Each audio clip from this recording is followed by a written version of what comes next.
함께 봉독한 히브리서 3장 1절에서 6절까지의 말씀을 근거로 예수를 깊이 생각하라 라는 제목으로 말씀의 은혜를 나누겠습니다. 오늘은 2020년 8월 16일입니다. 불과 얼마 전에 우리가 부푼 꿈을 안고 2020년을 시작했던 것 같은데 벌써 2020년의 절반이 훌쩍 지나가고 이제 후반부를 향해서 달려가고 있어요. 조금 부지런하고 기민하게 인생을 경영하시는 분들 같은 경우는 벌써부터 2021년의 준비를 시작하셨을 수도 있겠다라는 생각을 하게 되는데요. 동시에 우리가 지나왔었던 이런 2020년이라는 시간과 그리고 우리가 처해 있었던 모든 상황들을 보면 정말 많은 일들이 있었다. 그리고 또 그만큼 혼란스럽기도 했었다. 라는 말을 할 수 있을 것 같습니다. 더군다나 그런 혼란스러움들이 지금 현재 진행형으로 계속되고 있다는 사실을 생각해 보면 어쩌면 이런 상황 가운데서 삶의 기반이 흔들리고 또 그것으로 인해서 함께 흔들릴지도 모르는 이 믿음의 문제를 우리가 깊이 고민해 봐야 되는 것이 아닌가라는 생각을 하게 돼요. 저 역시 이 여러 가지 사역의 환경들과 또 상황들이 급변하면서 또 변할 수밖에 없는 상황 속에서 많은 생각을 하게 되었는데요. 그러다가 어제 저녁 예배 이 설교 본문 말씀을 막 준비하는데 그러면서 이 말씀을 묵상하는데 오늘 본문 말씀을 읽다가 문득 이런 생각이 드는 거예요. 내가 지금 하고 있는 이 사역에 관해서 생각하는 것은 참 좋은데 그런데 나는 과연 그 과정 속에서 예수님을 얼마나 생각하고 있을까? 라는 질문이었어요. 이런 생각을 하게 되는데 이게 단순히 저 혼자만 하는 그런 생각이 아니라 하나님께서 나에게 주시는 생각이구나 라는 그런 마음이 들었습니다. 우리의 상황과 환경들이 우리가 따라잡기 힘들 정도로 너무나 빠르게 변하고 또 그런 상황 가운데서 우리의 믿음이 흔들릴 수밖에 없다라고 느껴지는 그런 세상의 흐름 속에서 우리가 던져야만 하는 가장 중요한 질문을 생각하게 된 거예요. 지금 이 혼란스러운 시대를 살아가고 있는 우리에게 있어서 가장 중요한 질문, 그것은 바로 지금 우리는 무슨 생각을 하면서 살아가고 있는가라는 겁니다. 오늘 우리가 함께 읽은 본문이 담겨 있는 이 히브리서는 유대인들 중에서 예수 그리스도를 영접한 사람들을 대상으로 쓴 편지예요. 이 사람들은 유대인이면서도 이 헬라의 문화에 아주 익숙한 사람들이었는데 처음에는 복음을 접하고 아주 생동감 있는 모습으로 신앙생활을 했습니다.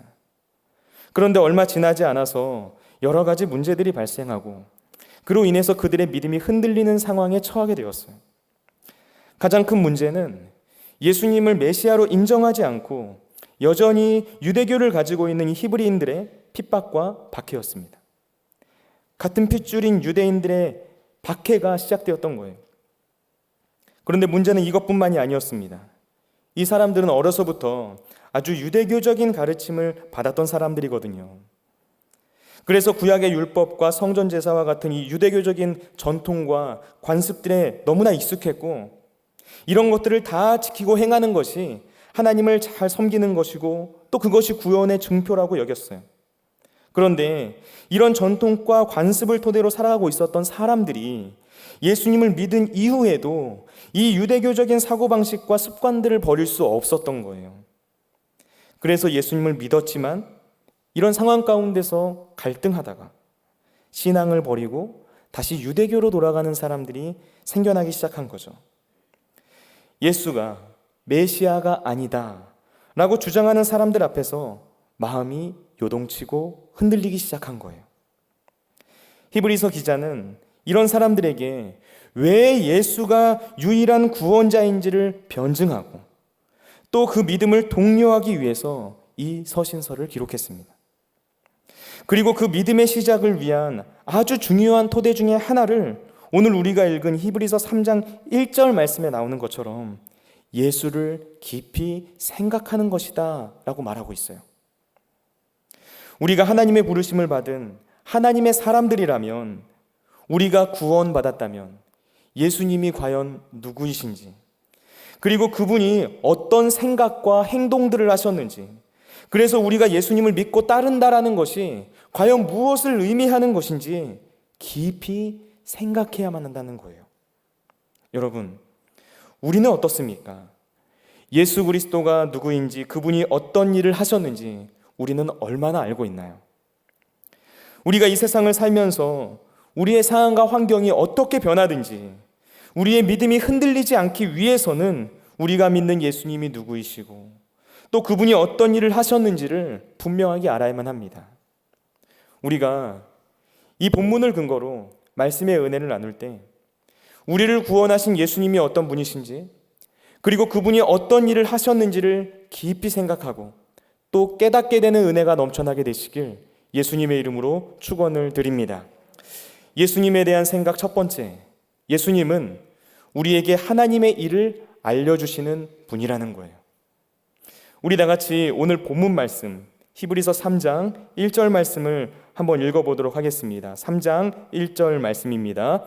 그러므로 함께 하늘의 부르심을 받은 거룩한 형제들아, 우리가 믿는 도리의 사도이시며 대제사장이신 예수를 깊이 생각하라. 아멘.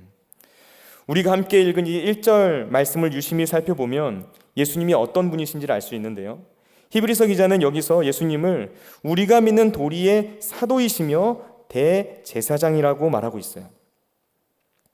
우리는 여기서 먼저 예수님이 우리가 믿는 도리의 사도다라는 말의 의미를 생각해 보고자 합니다. 우리가 믿는 도리의 사도, 이 말은 무엇을 의미하는 걸까요?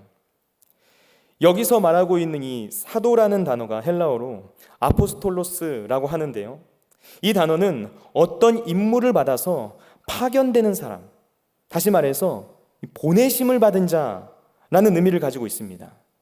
그런데 이 사도라는 칭호는 아무에게나 붙이지 않았어요. 예수님의 직계 제자들인 12제자를 가리킬 때 사용하는 단어였습니다.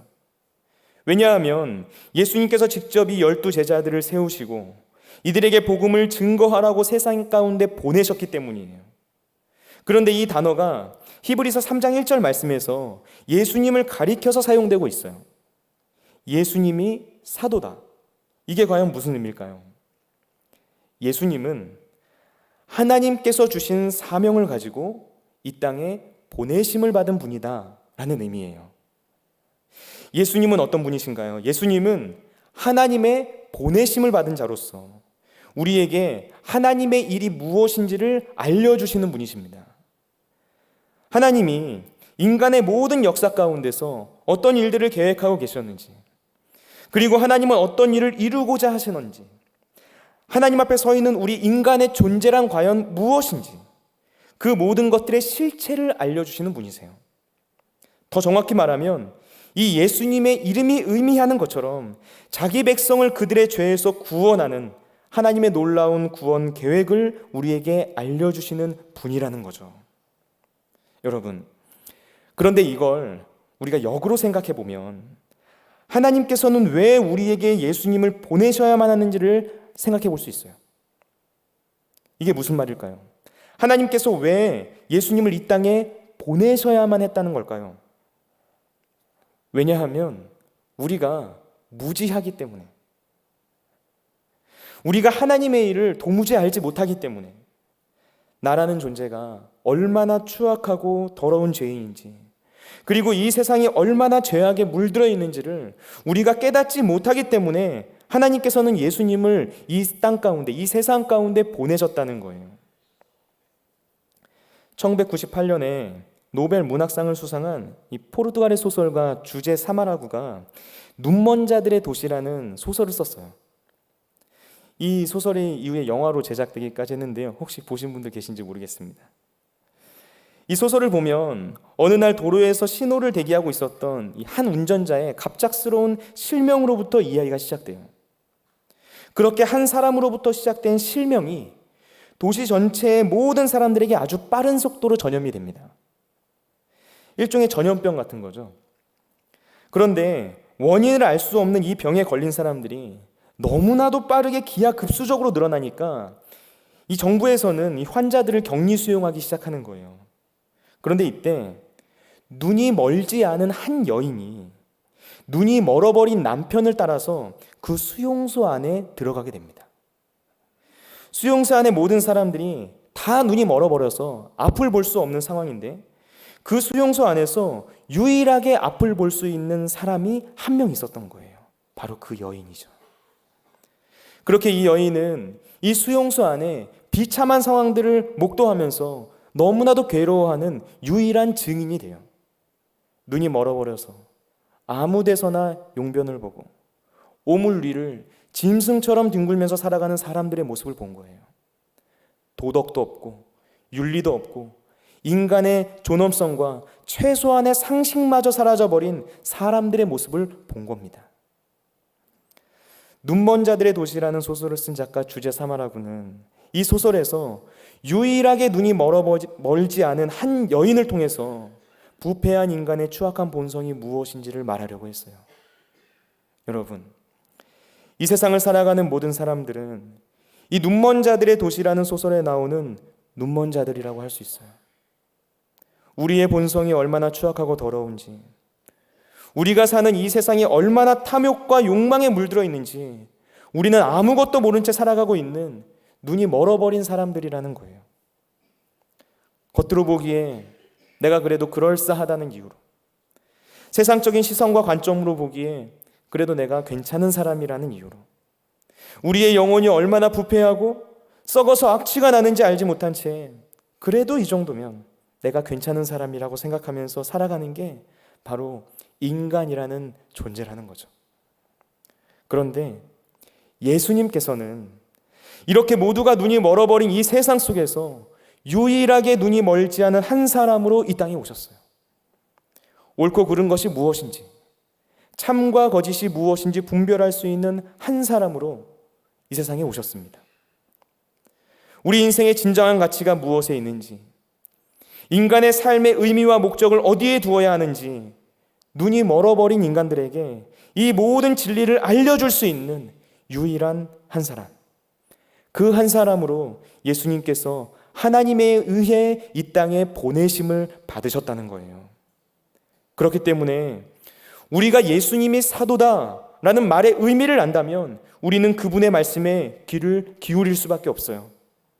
왜냐하면 한순간 유효할지는 모르지만 결코 영원히 지속될 수 없는 세상이 말하는 수많은 말들과는 너무나도 다른 영원히 사라지지 않는 진리의 말씀이 바로 예수 그리스도이기 때문입니다. 예수님에 대한 생각 두 번째, 예수님은 하나님께 우리의 일을 대변해 주시는 분이세요. 1절 말씀에는 예수님을 우리가 믿는 도리의 사도다 라고 말을 한 뒤에 대제사장이다 라고 말하고 있어요. 예수님이 우리의 대제사장이 되어주신 분이다 라는 거죠. 대제사장은 어떤 사람입니까? 사도가 하나님의 일을 우리에게 알려주는 분이라면 대제사장은 우리의 일을 하나님께 대변해 주는 분이에요. 구약 성경에서 대제사장은 이스라엘 백성과 하나님 사이에서 백성들의 죄를 속하는 제사를 드리는 사람이었어요. 감히 하나님 앞에 나아갈 수 없는 죄인들을 위해서 속죄의 제사를 드리고 이를 통해서 그들이 하나님께로 나아갈 수 있도록 만들어 주었던 거예요. 구약 시대에는 죄를 사함받기 위해서 짐승을 잡아 죽여서 제단에 올리고 속죄의 제사를 드려야 했죠. 그런데 우리의 대제사장으로 이 땅에 오신 예수 그리스도는 짐승을 잡아서 속죄의 제사를 드리는 게 아니라 자기의 몸을 속죄의 제물로 삼아서 십자가에서 죽으셨습니다. 자기의 피로 모든 사람들이 하나님께로 나아갈 수 있는 길을 열어주신 거예요. 그래서 예수님께서는 요한복음 14장 6절 말씀에서 내가 곧 길이요 진리요 생명이니 나로 말미암지 않고는 아버지께로 올 자가 없다라고 말씀하신 거죠. 대제사장은 하나님과 그의 백성 사이의 중보자입니다. 하나님 앞에서는 백성들을 대표하고 백성들 앞에서는 하나님을 대신하는 사람이 바로 대제사장이에요. 그러니까 대제사장은 하나님과 백성 사이에서 이 둘이 화해할 수 있도록 연결시켜주는 역할을 한다는 거죠. 여러분, 예수님이 대제사장이라는 사실을 한번 깊이 생각해 보세요. 예수님이 하나님과 우리 사이의 중간에 서서 중보자로 그리고 중재자로 계신다는 게 우리에게 얼마나 큰 위로와 힘이 되는지 한번 깊이 생각해 보세요. 이 사실이 왜 우리에게 힘이 되는지 아시나요? 왜냐하면 하나님은 우리를 사랑하시는 분이라는 사실이 예수님의 십자가를 통해서 우리에게 드러났기 때문이에요. 죄인인 인간이 하나님 앞에서 하게 되는 첫 번째 반응, 너무나 자연스럽게 튀어나오게 되는 반응이 뭐냐면요, 하나님을 피해서 숨는 겁니다.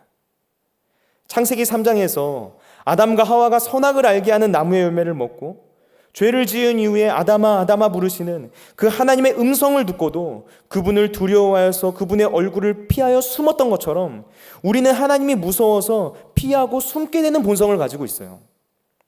죄를 지은 범죄자가 그냥 길거리에서 서 있는 경찰을 보기만 해도 그 경찰이 나를 잡으려고 하든 아니면 잡으려고 하지 않든 내 죄가 드러났든 드러나지 않았든 그 마음이 스스로 견디지 못해서 그 경찰을 피해 도망치게 되듯이 우리가 하나님을 그렇게 피하게 되는 거예요. 제가 어렸을 때 이 공놀이를 너무 좋아해가지고 가끔씩 비 오면 집에서 공놀이를 했거든요. 근데 집에서 공놀이 하면은 꼭 그렇게 형광등을 깨트렸어요. 너무 세게 차가지고. 그러면은 그 형광등이 깨지는 순간부터 엄마가 오는 게 얼마나 무서운지, 분명히 엄마 올 텐데 혼날 텐데 어떻게 해야 되나 전전긍긍하며 있었던 그 모습이 이 말씀 읽는데 생각이 나더라고요. 죄인인 우리의 영혼, 우리의 본성은 하나님을 그렇게 대하게 된다는 거예요. 하나님이 우리를 혼내실까 봐, 내가 그 하나님께 야단 맞을까 봐 두려워하고 떨고 있는 게 바로 죄인이 되어버린 인간의 영혼 깊숙이 자리 잡은 본성이라는 겁니다. 그런데 성경은 하나님의 보내심을 받은 예수님이 이 땅에 오셔서 죄인들과 함께 하셨다고 말해요. 인간의 연약함과 부족함들을 다 끌어안으시고 그들을 불쌍히 여기시면서 눈물을 흘리셨대요. 그 모든 사람들을 살리기 위해서, 그리고 오늘 이 자리에 나온 저와 여러분 한 사람 한 사람들을 살리기 위해서 우리를 대신해서 십자가에서 죽으셨대요. 우리의 대제사장이 되신 예수님을 깊이 생각하는데 어떻게 그것이 우리에게 소망과 위로가 되지 않을 수 있겠습니까? 여러분, 대제사장은 중재자입니다. 대제사장이신 예수님께서는 우리의 모든 연약함을 아시고 하나님 앞에서 우리를 위해 중보하고 대변해 주시는 분이세요. 완전하신 대제사장 예수 그리스도는 인간의 몸을 입고 이 땅에 오신 하나님이셨습니다. 하나님이신 예수님이 인간의 몸을 입고 이 땅에 오셨다는 것, 그분이 원래는 하나님이셨는데 잠시 동안 인간이신 척 했다는 게 아니에요. 우리와 똑같은 완전한 인간이셨다는 겁니다. 우리의 연약함을 예수님께서 몸소 직접 체험하시고 겪으신 거예요. 이 세상의 모든 고난과 고통들을 다 겪으신 거예요. 이 땅에서 우리가 안고 살아가는 삶의 그 어려움들, 그 고통들을 다 아시고 우리의 눈물의 의미가 무엇인지를 아시고 우리의 모든 아픔들을 다 아신 거예요. 머리로만 아니라 그분의 피부로, 그분의 삶으로, 그분의 마음으로 다 아셨던 거예요. 그렇기 때문에 우리의 대제사장이신 예수님께서는 우리의 입장에서, 우리의 편에서 하나님께 말씀하실 수 있는 거죠. 거룩하신 하나님, 완전하신 하나님, 죄를 미워하시는 그 하나님 앞에 나아갈 수 없고 그분을 쳐다볼 수조차 없는 우리를 위해서 하나님께 우리의 상황과 우리의 처지와 우리의 형편을 대변해 주신다는 겁니다. 이게 바로 예수님이 대제사장이시다라는 것의 의미예요. 세 번째, 그렇다면 우리는 이런 예수님을 얼마나 깊이 생각하고 있습니까? 우리 다 같이 오늘 본문 말씀 1절 말씀을 한 번만 더 읽어보도록 하겠습니다. 우리 다 같이 1절 말씀 한 번 더 읽겠습니다. 그러므로 함께 하늘의 부르심을 받은 거룩한 형제들아, 우리가 믿는 도리의 사도이시며 대제사장이신 예수를 깊이 생각하라. 아멘. 믿음이 흔들리고 있는 히브리서의 수신자들에게 우리가 믿는 도리의 사도이시며 대제사장이신 예수를 깊이 생각해라 말하고 있어요. 여러분, 우리는 예수님을 깊이 생각해야 됩니다. 우리의 사도이시자 대제사장이신 예수님을 깊이 생각해야만 해요. 이건 어떠한 성경 지식을, 예수님에 관한 어떤 지식을 우리의 머릿속에 집어넣는 것을 의미하는 게 아니에요. 우리의 지성으로 하나님을 이해하는 것보다 훨씬 더 깊은 차원으로 들어갈 수 있도록 그 예수님의 십자가 사랑과 은혜를 우리의 심령 가운데 오롯이 새겨지도록 더 깊이 생각하고 또 생각하라는 것을 의미하는 거예요. 그렇게 우리가 하나님께로 나아가는 유일한 길이요 진리요 생명이신 예수님을 깊이 생각하면서 그분과 교제할 수 있어야만 우리는 쉼없이 흔들리는 세상 가운데서 우리의 믿음을 지키면서 주님과 동행하는 인생을 살아갈 수 있다는 거예요. 마이크로소프트의 창업자인 빌 게이츠는 이 생각 주간이라는 것을 만들어서 1년에 2차례에 걸쳐서 실천한다고 합니다. 빌 게이츠는 이 생각 주간이라고 부르는 일주일간의 시간이 찾아오게 되면 마이크로소프트 직원들은 물론이고 가족들조차 만나지 않는데요.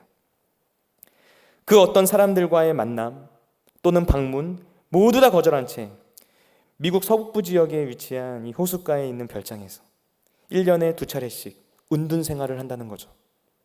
그 기간 동안 이 별장을 찾는 사람은 하루에 2차례 음식을 넣어주는 관리인 뿐이라고 해요. 빌 게이츠가 이 마이크로소프트라는 회사를 다른 수많은 경쟁자들과의 싸움에서 이길 수 있도록 만들어준 그 근본적인 힘, 다른 기업과의 싸움에서 이길 수 있도록 만들어준 전략과 전술은 바로 그의 삶 가운데서 따로 구분해 놓은 생각하는 시간을 통해서 만들어진 거예요. 여러분, 우리 그리스도인들이 이 거친 세상 가운데서 승리하기 위해서도 바로 이런 시간이 필요합니다. 우리가 이 세상에서 보내고 있는 수많은 시간들 속에서 세상의 다른 어떤 것이 아니라 오직 예수 그리스도 한 분만을 깊이 생각하는 그런 시간이 나에게 주어져 있는가? 우리의 인생의 시간 속에서 그런 특별한 시간이 만들어져 있는가?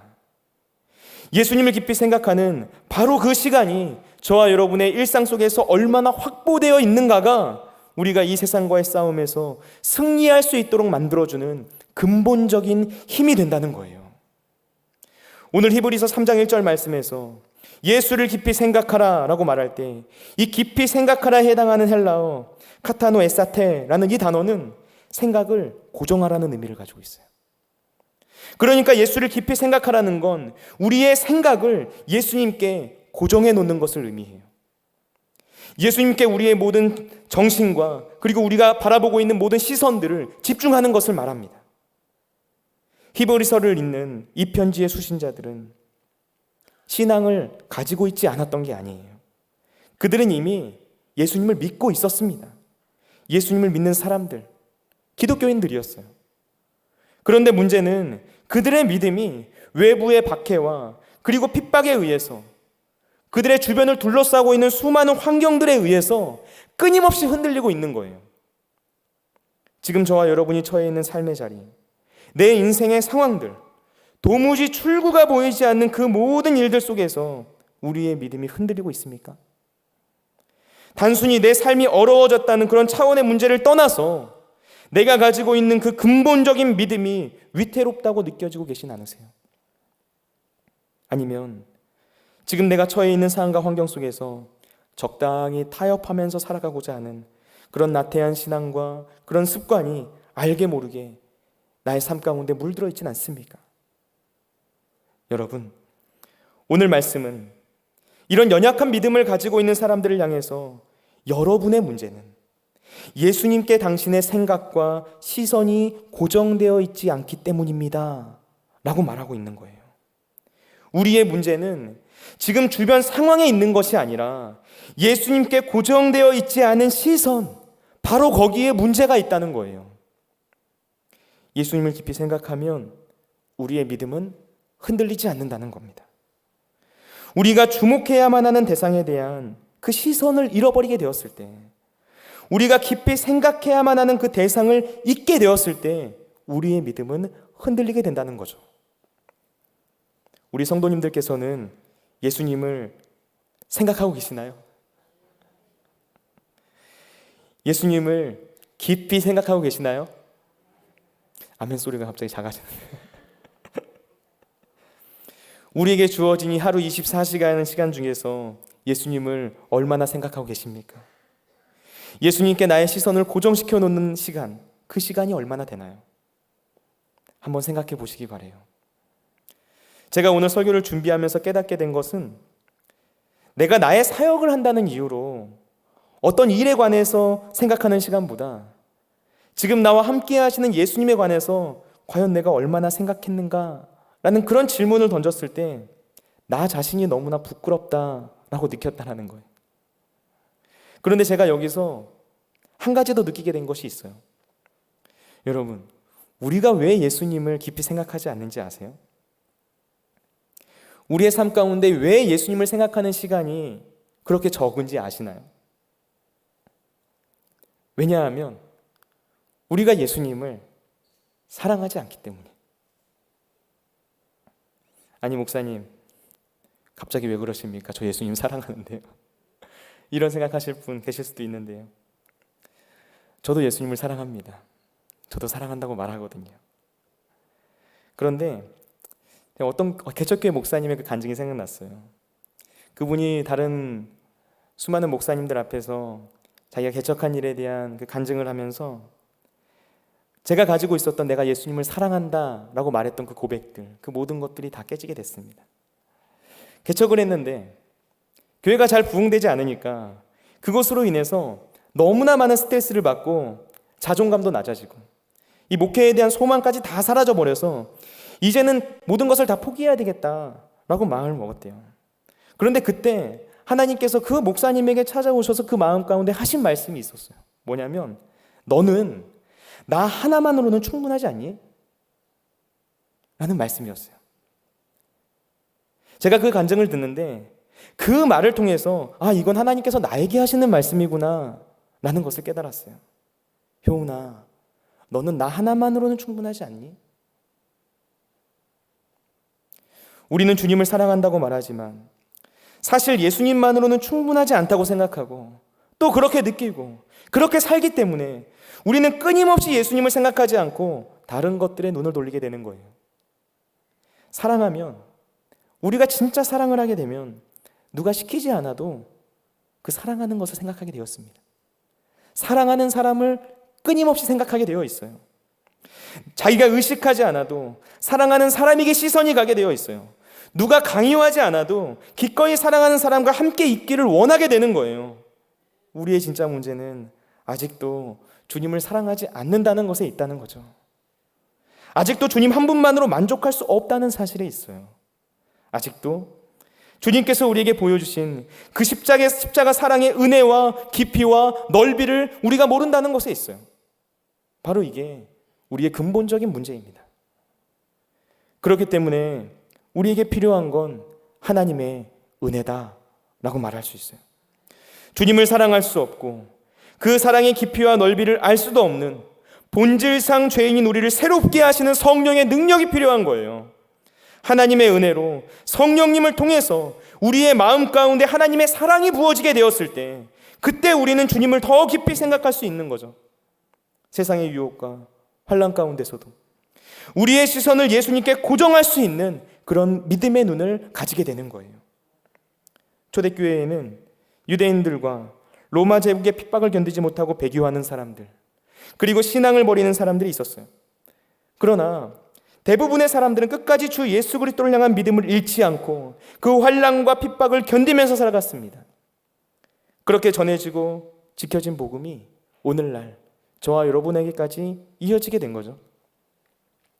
예수님의 수제자인 베드로, 네로 황제의 박해 때 십자가에서 거꾸로 매달려서 순교했다고 전해져요.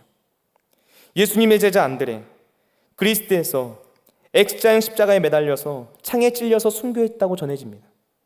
의심 많은 제자 도마, 인도에서 복음을 전하다가 이교도 제사장들에 의해서 그 피부 가죽이 다 벗겨져서 순교를 당했다고 전해져요. 이것뿐인가요?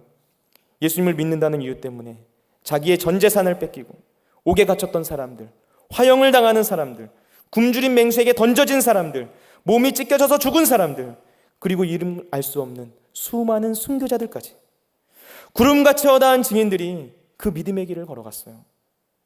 그리고 자기의 생명을 내어놓는 순간까지 예수님을 향한 그 사랑을 버리지 않은 순교자들의 마지막 고백이 오늘까지 전해지고 있습니다. 이그나티우스 111년 사자에게 뜯어먹힘.